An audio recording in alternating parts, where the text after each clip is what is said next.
வணக்கம் மக்களே, மீன் ஊறுகாய் எப்படி செய்யலான்னு பார்க்கலாம் வாங்க. அதுக்கு மீன் பொடிசாக கட் பண்ணிக்கணுங்க. முள் இல்லாத மீன் தான். நாங்கள் வஞ்சர மீன் எடுத்துருக்குறோம். அதுக்கு மிளகாத்தூள், உப்பு, மஞ்சத்தூள் போட்டு நல்லா கலந்து வச்சுக்கோங்க. ஒரு அரை மணி நேரம் ஓட்டங்க, மூடி வச்சுருங்க. அதுக்கு மசாலா ரெடி பண்ணிக்கலாம். புளி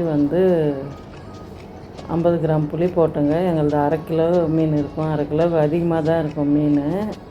வினிகருக்கு பதிலாக லெமன் போட்டுக்கணும். 3 லெமனு, 1.5 டீஸ்பூன் கடுகு, 1 டீஸ்பூன் வெந்தயம் நல்லா வறுத்து எடுத்துக்கோங்க. பொரிஞ்சதை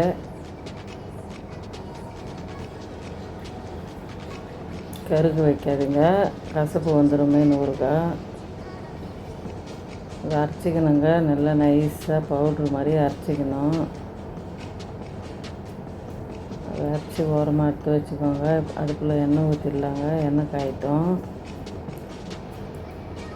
நான் கல்லெண்ணெய் தாங்க எடுத்துக்கினேன். கல்லெண்ணெய் நல்லெண்ணெய் தான் நல்லாயிருக்கும் ஊறுகாய்க்கு.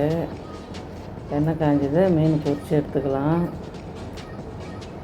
நல்லா பொரிஞ்சது எடுத்துக்கோங்க.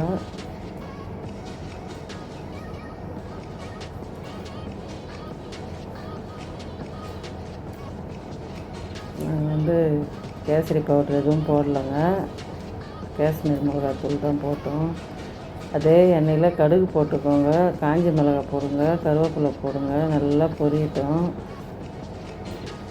நல்லா பொரிஞ்சது 200 கிராம் பூண்டு எடுத்துக்கணுங்க. பொடிசாக கட் பண்ணிக்கோங்க. நல்லா வதங்கட்டும். நல்லா வதங்கி வந்தது புளி தண்ணி ஊற்றுங்க. புளி தண்ணி நல்லா கொதிச்சது லெமன் ஊற்றிடுங்க. மிளகாத்தூள் காரத்துக்கு ஏற்ற மாதிரி போடுங்க. காரம் இருக்கணும், சுருக்குன்னு இருக்கணும் காரம். அப்போ தான் ஊறுகாய் கெட்டு போகாத இருக்கும். லெமன் இதெல்லாம் நல்லா ஊறட்டுங்க. கொதிச்சு வரட்டும் மசாலா. இது மாதிரி பெருசாக இருந்தால் மீன் துண்டு இது மாதிரி உடச்சி எடுத்துக்கோங்க. நல்லா கலரிக்கோங்க. மீன் ஊறுகாய் யாருக்கு பிடிக்குமோ லைக் பண்ணுங்கள், சப்ஸ்கிரைப் பண்ணுங்கள், கமெண்ட் பண்ணுங்கள். அவ்வளோதாங்க. அந்த பொடியை போட்டு மூடி வச்சுருங்க. ஓவர் நைட்டு அப்படியே ஊறுகாய் மசாலா ஏறணும். உடனே எடுத்து பாட்டிலில் போடக்கூடாது. ஒரு நைட்டு வரும் ஃபுல்லாக கடையில் தாங்க இருக்கணும். நல்லா ஆறி வந்தது.